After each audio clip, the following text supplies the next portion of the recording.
Hello everyone, good morning. তো আজ ছিল আমার সকাল সকাল টিউশন। তো আজ টিউশন থেকে আসছিলাম। আর আজ সকালবেলা ওয়েদারটা একটু মেঘলা মেঘলাই করেছিল বেশ।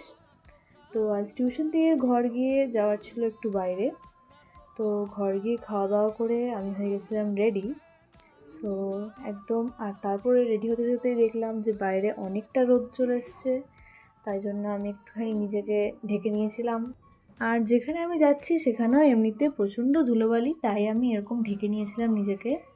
আর যারা দুর্গাপুরে থাকো তারা তো চিনবেই, এটা হচ্ছে আমাদের দুর্গাপুরের ইস্কন। তো যাওয়ার সময় তো পৌঁছে গেছিলাম, কিন্তু আসার সময় প্রচণ্ড রোদ হয়ে গেছিলো।